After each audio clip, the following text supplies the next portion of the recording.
Dr. Elena Vasquez pressed her face against the cold window of the research ship Endeavor.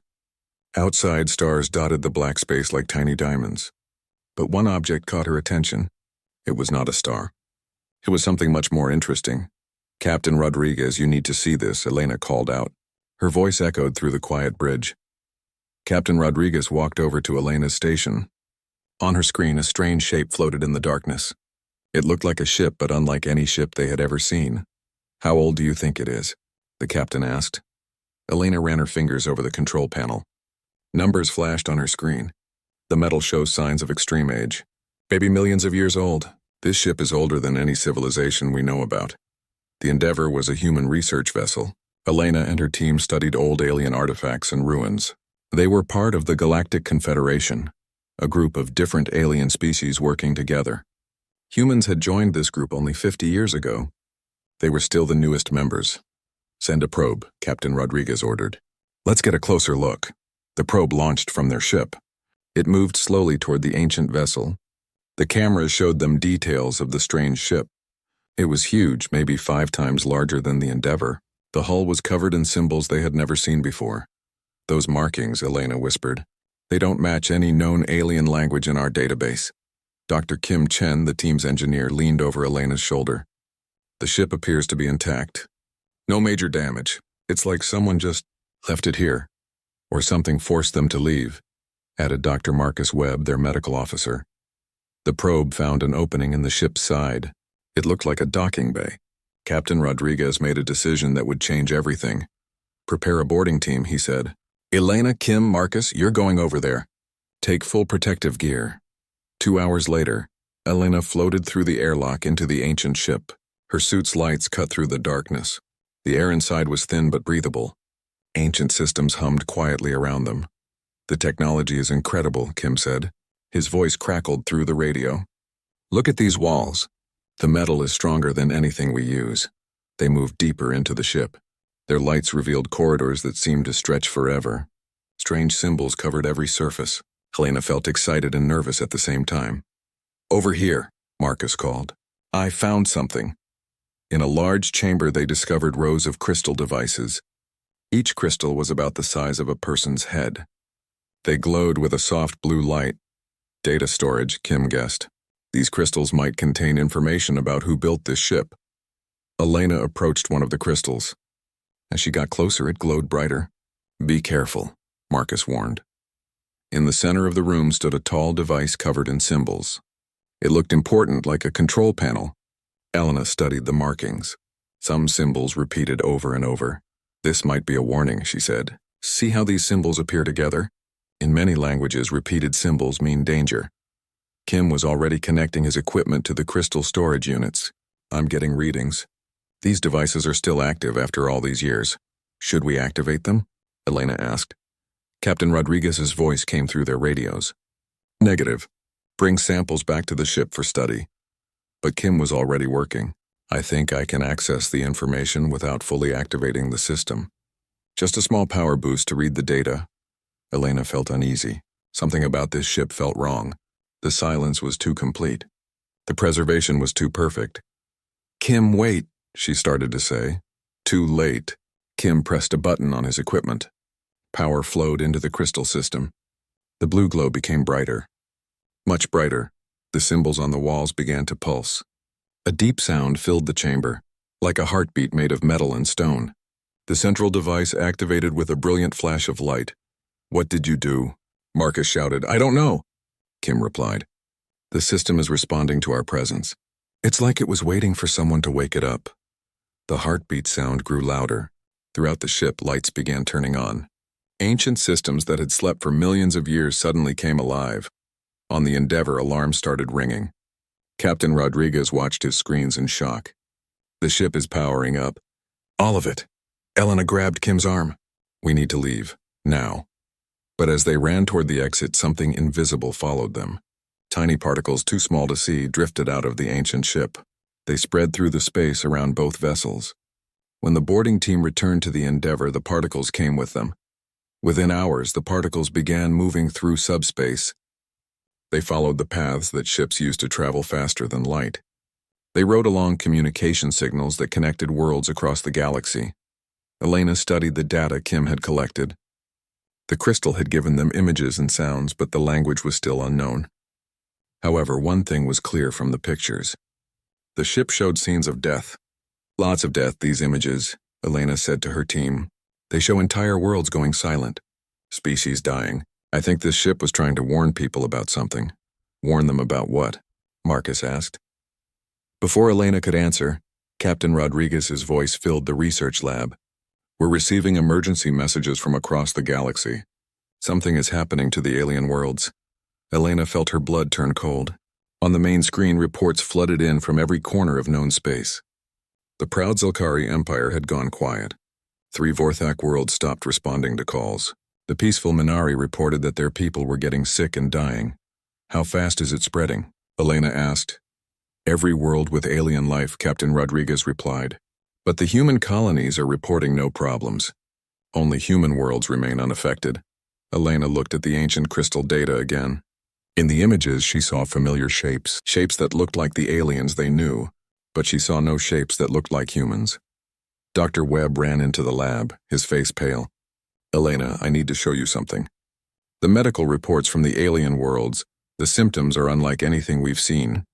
He displayed the reports on screen. Complete cellular breakdown, nervous system failure, death within 3 days of first symptoms. And Elena, our human medical teams working with aliens are fine. The disease doesn't affect humans at all. Elena stared at the ancient ship on their screen. The warning beacon continued to pulse, sending out its message in the unknown language. We didn't just find an old ship, she whispered. We found something that was waiting for someone to wake it up. Wake what up? Captain Rodriguez asked. Elena touched the crystal data one more time. Deep in her mind, she felt like the answer was there. Just beyond her understanding, I think, she said slowly. We just released something that was supposed to stay buried forever. As reports continued to flood in from across the galaxy, one thing became terrifyingly clear. Every known alien species was dying, and humans were the only ones left alive. The ancient ship drifted in space, its warning beacon still pulsing. But the warning had come too late. After millions of years of sleep, the plague had awakened, and it was hungry. Commander Sarah Chen stood on the bridge of the human defense ship Harmony. Through the window, she could see the Zelkari space station Golden Crown. 2 weeks ago, it had been home to 50,000 aliens. Now it was silent and dark. Any response to our calls? Sarah asked her communication officer. Nothing, Commander. The station is completely dead. Sarah felt sick in her stomach. The Zelkari had been her friends. She had worked with them for 5 years. Captain Vex Ka had taught her their language. Engineer Zil Ram had shared stories about his children. Now they were all gone. Commander, called Lieutenant Park from his station. We're getting a message from Earth Command. The main screen flickered to life. Admiral Morrison appeared, his face tired and worried. Commander Chen, I have new orders for you. All human ships are to return to human space immediately. The Galactic Confederation has declared us a threat. Sarah couldn't believe what she was hearing. Sir, we're trying to help. Our medical teams are working day and night to find a cure. It doesn't matter, the Admiral replied. The alien governments think we caused this plague. They've ordered all humans out of their space. Any human ship that refuses to leave will be destroyed. Sarah looked around her bridge. Half of her crew were aliens. Her best friend, Science Officer Kexnil from the Minari, was getting sicker every day. The ship's doctor said Kexnil had maybe 2 days left to live. What about our alien crew members? Sarah asked. Admiral Morrison was quiet for a moment. The alien governments have ordered their people to return home. Even if it means they will die. Sarah felt angry. This is crazy. We're not the enemy here. I know, Commander. But fear makes people do crazy things. You have 12 hours to reach the border of human space. The communication ended. Sarah stared at the dark screen. Around her, the bridge was silent except for the quiet humming of the ship's engines. Commander, said Kexnil. Her voice was weak. The disease was making it hard for her to breathe. I need to talk to you. Sarah walked over to her friend's station. Kexnil's skin, normally a beautiful blue color, had turned gray. Her forearms shook as she tried to work her controls. You should be in the medical bay, Sarah said. No time, Kexnil replied. I need to tell you something important. Before I die, Sarah knelt down next to her friend. You're not going to die. Dr. Webb is working on a cure. Kexneal made a sound that was like a laugh but sadder. Sarah, my people have been studying this disease. We found something strange. What? The disease attacks specific parts of our genetic code. Parts that every alien species has. But humans don't have these parts, Sarah didn't understand. What does that mean? It means this disease was designed to kill aliens. Only aliens. Kexneal's breathing became more difficult. Someone made this weapon to target non-human life. Sarah felt cold. That's impossible. Who would do such a thing? We don't know. But Sarah, there's something else. The disease is too perfect. Too specific. Whoever made it knew exactly how alien genetics work. They knew every species in the galaxy. Before Sarah could ask more questions, alarms began ringing throughout the ship. Lieutenant Park called out from his station. Commander, we have ships approaching. Zelkari War vessels. On the screen, 3 large alien ships moved toward them. Sarah recognized them as Zelkari destroyers. Each ship carried enough weapons to destroy the Harmony 10 times over. Open a communication channel, Sarah ordered. The face of Captain Zelvar appeared on screen. Sarah had met him before. He had always been friendly to humans. Now his eyes were full of anger and pain. Human ship, Captain Zelvar said. You will leave this space immediately. Captain, we're here to help, Sarah replied. We have medical supplies and doctors. Your help is not wanted, Zelvar snapped. Your species has brought death to the galaxy. Leave now or we will open fire. Sarah felt frustrated. Captain, please listen. We didn't cause this disease. We're trying to find a cure. Lies, Zelvar shouted. Only humans survive this plague. Only humans! That cannot be a coincidence. Behind Captain Zelvar, Sarah could see other Zelkari crew members. They looked sick and weak. Some were already collapsing at their stations. Captain, Sarah said more gently, look at your crew. Look at yourself. You're dying. Let us help you. For a moment, Zelvar's anger seemed to fade. He looked around his bridge, seeing his dying crew members. Then his anger returned stronger than before. No. You humans did this to us. You will pay for what you have done. The communication ended. Sarah watched as the 3 Zelkari ships prepared their weapons. Shields up, she ordered. Prepare for battle. But before the alien ships could fire, something terrible happened. On the main screen, Sarah watched as crew members on the Zelkari ships began falling down. The disease was working too fast. Within minutes, all 3 ships were drifting without power. My God, whispered Lieutenant Park. They're all dead. Sarah stared at the silent ships.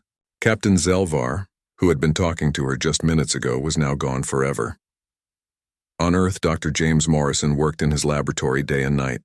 He was humanity's best genetic scientist. The government had given him unlimited resources to study the plague. Show me the test results again, he said to his assistant, Dr. Lisa Park.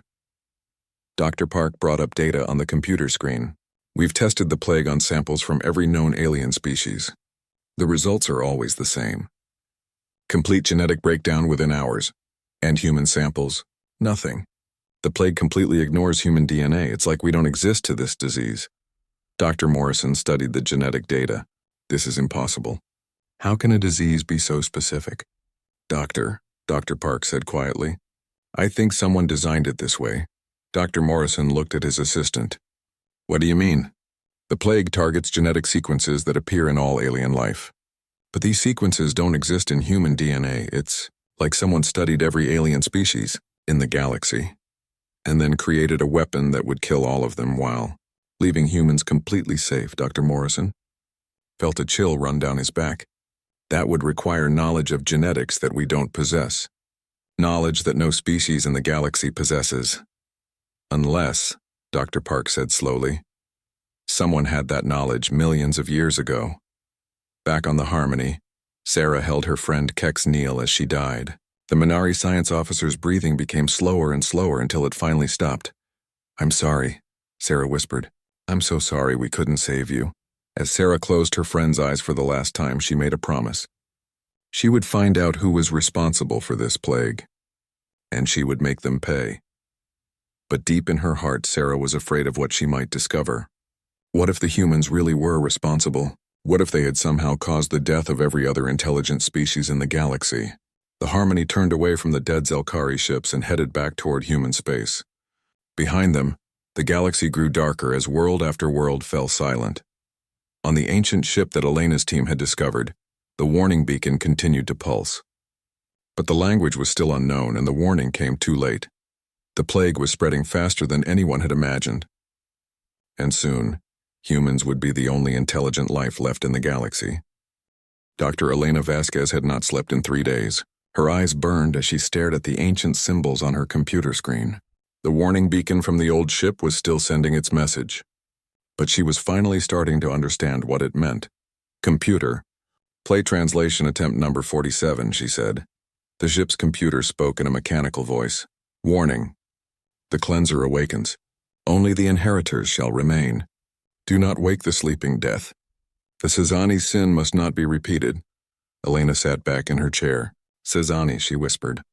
Who were the Cezanne? Her research team had been working around the clock. Dr. Kim Chen was studying the ancient ship's technology. Dr. Marcus Webb was analyzing the plague samples, and Elena was trying to decode the ship's historical records. Elena, Kim's voice came through the intercom. You need to see this. I found something incredible in the ship's database. Elena rushed to Kim's laboratory. On his screen were images unlike anything she had ever seen. They showed star maps, but not of the current galaxy. These maps were much older. Look at this, Kim said, pointing to the screen. These star charts show the galaxy as it was millions of years ago. And Elena, there were hundreds of different species back then, way more than we know about today. Elena studied the images. What happened to all of them? Kim brought up another file. According to these records, there was a great war. One species, called the Hierarchy, conquered most of the galaxy. They used other species as slaves. The Hierarchy, Elena repeated. I've seen that name in the warning messages. Kim nodded. The Cezanne were one of the slave species. But they were different. They were smart, and they learned how their master's technology worked.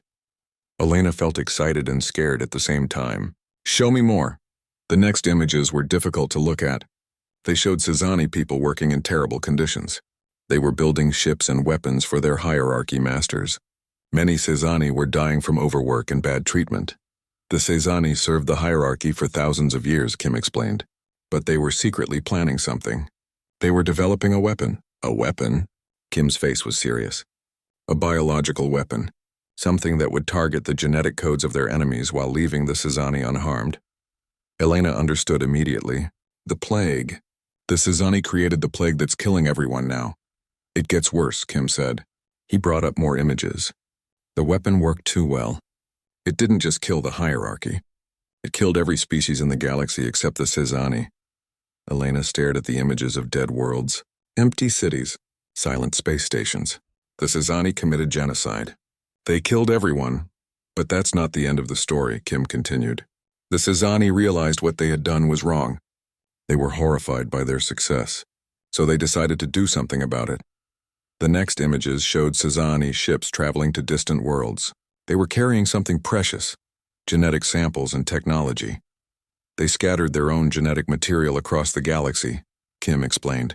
They sent ships to thousands of different worlds, hoping that someday their descendants would inherit a galaxy free from the Hierarchy's tyranny. Elena felt her heart beating faster. Kim, are you saying what I think you're saying? Kim nodded slowly. Elena, one of those worlds was Earth. Humans aren't originally from Earth. We're descended from the Cezanne. Elena sat down heavily. The room seemed to spin around her. That's impossible. The genetic evidence is clear, Kim said. Human DNA contains markers that match Cezanne genetic templates. We're their children, Elena. Humans are the descendants of the species that committed the greatest genocide in galactic history. Elena thought about all the dying aliens she had seen. Commander Chen's friend Kexnil, Captain Zelvar and his crew, billions and billions of innocent people. So we're responsible, she whispered. Our ancestors created this plague, and now it's finishing what they started. Kim pulled up another file. There's more, Elena. The crystal storage devices on the ship, they're not just data storage. They're genetic modification devices. What does that mean? The Cezanne built them to awaken their descendants. If we activate the crystals completely, they will change our DNA. They'll give us the full knowledge and abilities of our ancestors. Elena stared at the crystal images on the screen. What kind of abilities?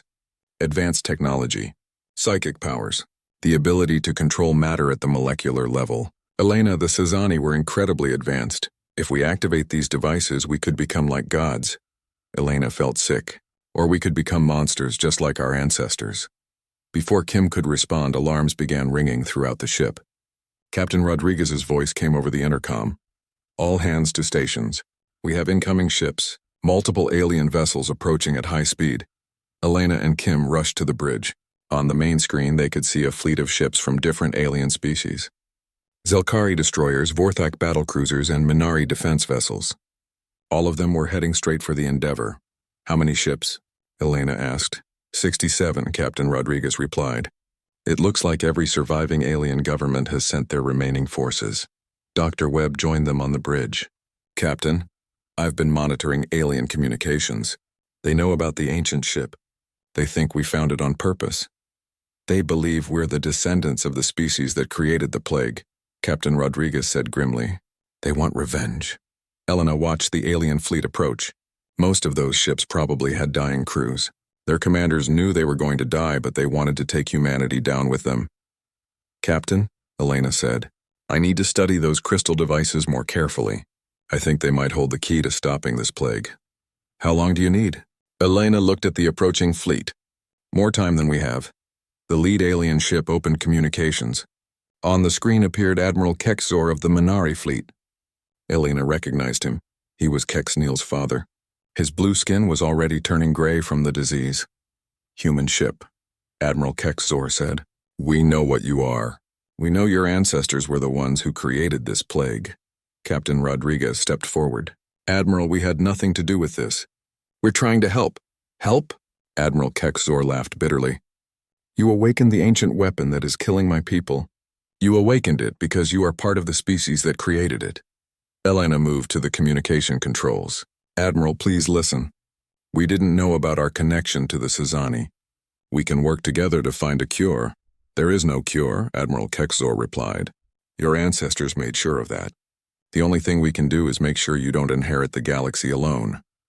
The communication ended. On the screen, Elena could see the alien ships preparing their weapons.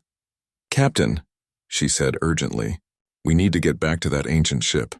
The crystal devices might be our only hope. Captain Rodriguez looked at the approaching fleet. Elena will never make it past those ships. Elena stared at the ancient vessel floating in space. Somewhere in those crystal devices was the knowledge of her ancestors.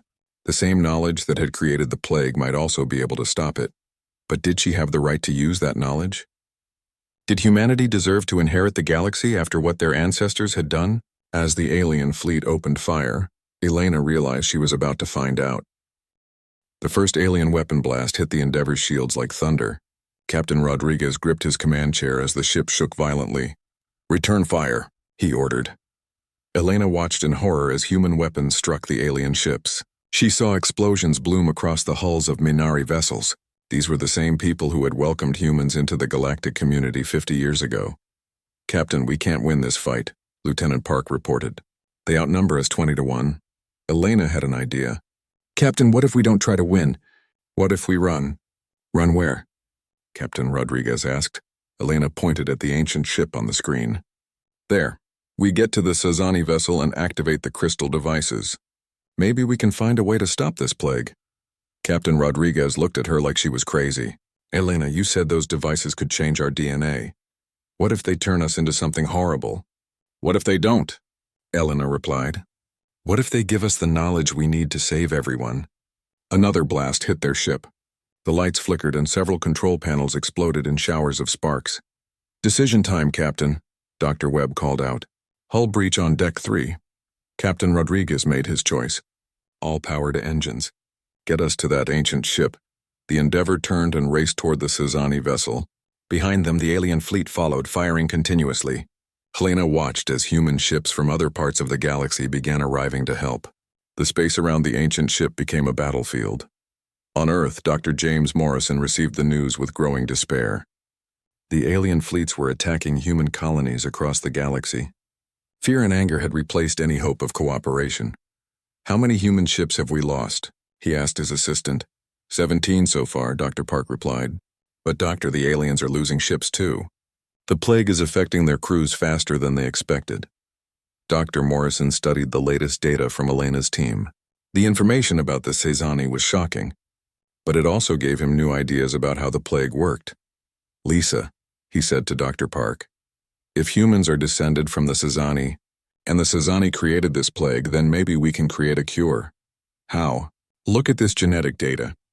The plague attacks specific sequences that exist in all alien DNA. But human DNA has something different. We have genetic markers that the plague recognizes as friendly. Dr. Park studied the information. You're suggesting we could use human genetic material to create some kind of antidote? Maybe. But it would require massive amounts of human biological material. And the process might... Dr. Morrison stopped talking. Might what? Dr. Park asked. Might kill the humans we use to make the cure. Dr. Park stared at him. You're talking about sacrificing human lives to save alien lives. I'm talking about taking responsibility for what our ancestors did, Dr. Morrison replied. Meanwhile, the Endeavour reached the ancient Sezani ship. Captain Rodriguez ordered a quick docking, even as alien weapons continued to strike their shields. Elena, Kim, and Webb rushed through the airlock into the ancient vessel. The crystal devices were glowing brighter than before, as if they sensed the presence of their descendants. The main activation chamber is this way, Kim said, leading them deeper into the ship. They found themselves in a large room filled with dozens of crystal devices. Each one pulsed with blue light and contained swirling patterns that seemed to move like living things. According to the ship's database, Kim explained, these devices contain the complete knowledge and genetic templates of the Sezani race. Activating them will unlock humanity's full heritage. Elena approached one of the crystals. As she got closer, images began forming in her mind. She saw the ancient Sezani as they really were. They looked similar to humans, but taller and more graceful. Their eyes glowed with intelligence and power. She also saw their history. The centuries of slavery under the hierarchy, the secret development of the plague weapon, the horror they felt when they realized they had destroyed all life in the galaxy. Elena, Dr. Webb said urgently, we need to make a decision. The alien fleet is breaking through our defenses. Elena touched the crystal surface. Immediately, knowledge flooded into her mind. She understood how the plague worked. She saw how it could be stopped. But she also saw the terrible price. I know how to cure the plague, she announced. Kim and Webb looked at her with hope. How? The Sezani built a failsafe into the weapon. It can be reversed, but only by using the genetic material of their descendants. Our genetic material, you mean human DNA? Webb asked. More than that, we would need to sacrifice living humans to create enough cure for the galaxy. The process would drain our life force to power the genetic reversal. Kim stared at her. How many humans would we need to sacrifice?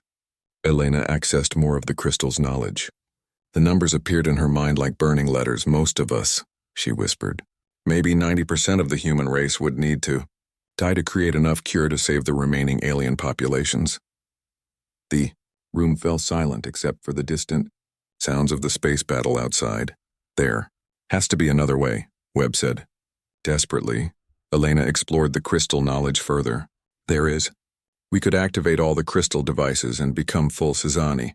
We would have the power to control the plague directly. But we would no longer be human. What would we become? Kim asked. Something like gods, but also something like the species that committed genocide millions of years ago. Outside, the space battle was reaching its climax. Human and alien ships destroyed each other in brilliant flashes of light. The few remaining alien commanders knew they were dying, but they were determined to take humanity with them. On Earth, President Maria Santos received Dr. Morrison's report about the potential cure. She stared at the genetic data, understanding what it meant. You're asking me to approve the death of most of the human race, she said to Dr. Morrison. I'm asking you to approve taking responsibility for our ancestors' actions, he replied. President. Santos looked out her window at the city below. Millions of people were going about their normal lives, not knowing that their species' survival might require their deaths. There has to be a third option, she said. Back on the Sezani ship, Elena continued to explore the crystal knowledge. As she went deeper into the ancient database, She began to see possibilities that neither full transformation nor mass sacrifice could achieve. "Wait," she said suddenly. "I found something else." Kim and Webb gathered around her. "What? A partial activation?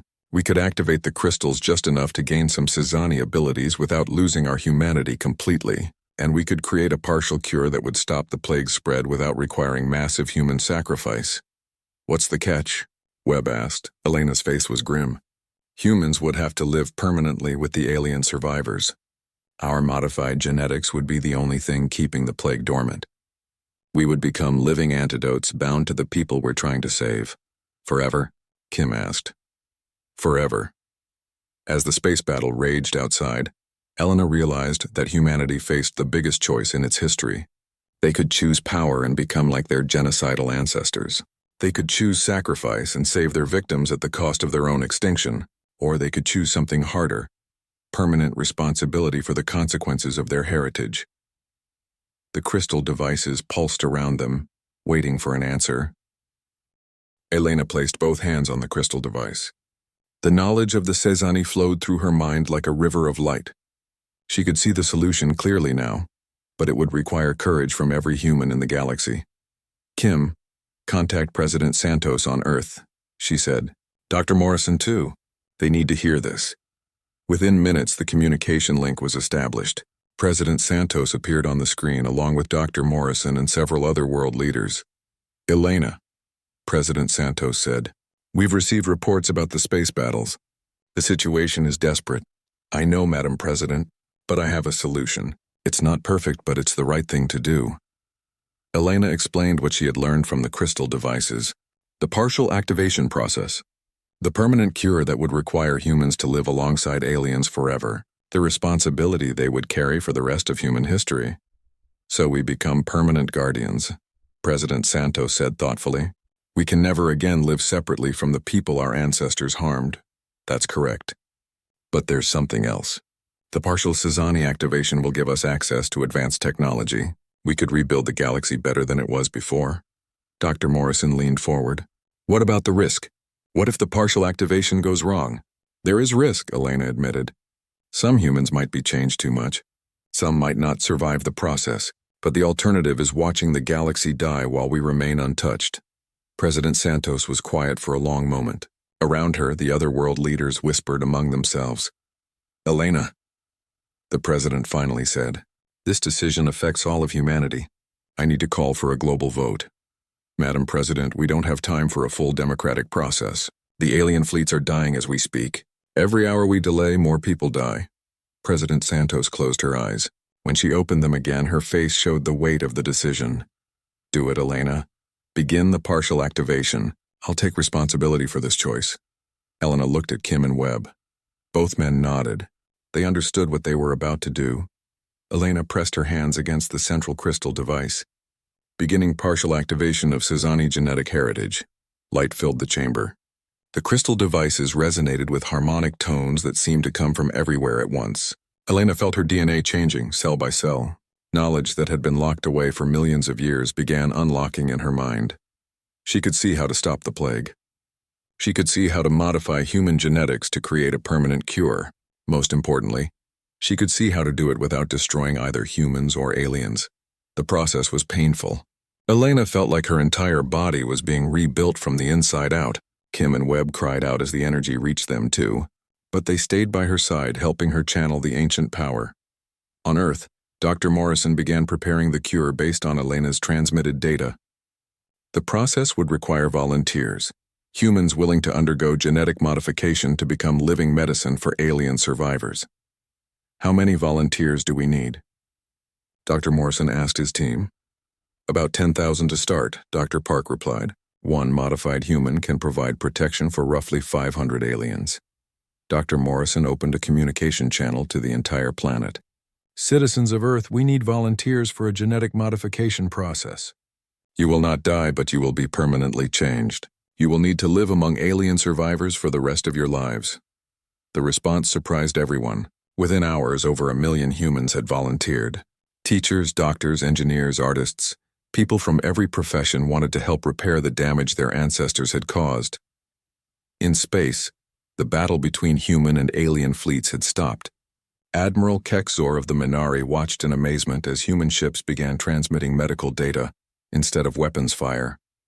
"They're sending us cure formulas," his science officer reported. "Admiral, the humans are trying to save us." Admiral Kexor was dying.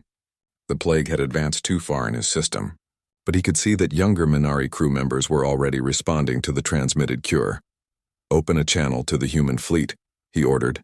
Commander Sarah Chen appeared on his screen. She looked different than before. Her eyes glowed with a faint blue light, showing she had undergone the partial Sizani activation. "Admiral," Sarah said, "we're transmitting cure protocols to all ships. Our modified humans are standing by to provide ongoing treatment." Admiral Kexor coughed, his breathing labored. "Commander Chen, why are you helping us?" "We tried to destroy you." Sarah's expression was sad but determined. "Because it's the right thing to do. Our ancestors made a terrible mistake. We can't change the past, but we can choose what happens next." Admiral Kexor died 3 hours later, but his ship's crew survived, protected by the modified human volunteers who came aboard to provide ongoing care. The cure spread across the galaxy over the following months. Modified humans traveled to every surviving alien world, establishing permanent communities where they could provide the genetic protection needed to keep the plague dormant. Elena, now permanently changed by the Sizani activation, led the first Human-Alien Reconstruction Council. The crystal devices had been destroyed to prevent future accidents, but not before humanity had gained enough ancient knowledge to begin rebuilding galactic civilization. The task was enormous. Less than 1% of the galaxy's alien population had survived. Entire species existed only in scattered groups of a few hundred individuals. Whole civilizations had been reduced to single ships floating in space. But slowly, with human help, they began to rebuild. Elena stood in the main chamber of New Harmony Station, the galaxy's first integrated capital. Through the transparent walls, she could see human and alien engineers working side by side to construct new habitats. Commander Sarah Chen joined her at the observation deck. Sarah's eyes still glowed with the blue light of Sizani enhancement. "Do you ever regret it?" Sarah asked. "Giving up our independence to become permanent guardians?" Elena watched a group of young Minari children playing with human children in the station's park. The human children's presence kept the alien children safe from any dormant plague organisms. "No," Elena said. "Our ancestors chose genocide. We chose redemption." "It won't be easy," Sarah said. "Humans and aliens will have to live together forever now. There will be conflicts, misunderstandings, problems we haven't even thought of yet." Elena nodded. "But there will also be friendship, cooperation, and new discoveries. Look at what we've accomplished already." She gestured to the station around them. Human technology enhanced by Sizani knowledge had created marvels that neither species could have achieved alone. Diseases that had plagued alien species for centuries were being cured. Environmental damage was being reversed. New forms of art and music were emerging from the blend of cultures. The Sizani thought they could solve their problems with genocide, Elena continued. "We're proving there's a better way." Dr. Webb, who now led the medical research station, approached them with a data pad. "Elena, Sarah, you need to see this. We've been monitoring deep space sensors and we found something interesting." He showed them the data. "There are more ancient warning beacons out there. Lots of them. It seems the Sizani weren't the first species to face this kind of choice." Elena studied the readings. Deep in the galactic core, ancient signals were pulsing. Other civilizations, other warnings, other stories of power and responsibility. "What do you think we'll find?" Sarah asked. Elena smiled. "I think we'll find that the galaxy has always been full of difficult choices, but now we're making them together." As the years passed, the partnership between humans and aliens grew stronger. Children grew up in mixed communities, learning both human adaptability and alien wisdom. Scientists from different species worked together to explore the ancient signals Elena's team had detected. They discovered that the galaxy had experienced many cycles of rise and fall. Species had gained great power, made terrible mistakes, and either destroyed themselves or learned to do better. Humanity and their alien partners chose to do better. Elena, now an old woman with eyes that still glowed with ancient knowledge, gave her final speech at the dedication of the Galactic Memorial, a monument to all the species lost to the plague. "We cannot change what our ancestors did, she said to the mixed crowd of humans and aliens. But we can choose what we do next. We can choose to remember the cost of power without wisdom. We can choose to never again let fear drive us to genocide. And we can choose to face whatever challenges come next together. As the ceremony ended, Elena looked up at the stars. Somewhere out there, the ancient signals continued to pulse, holding secrets of civilizations long dead. Someday, humanity and their alien partners would be ready to face those secrets.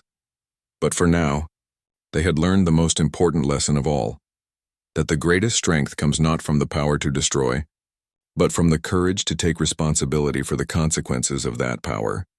The galaxy had been reborn, not through conquest or dominance, but through the simple decision to care for one another, and in the end, that made all the difference.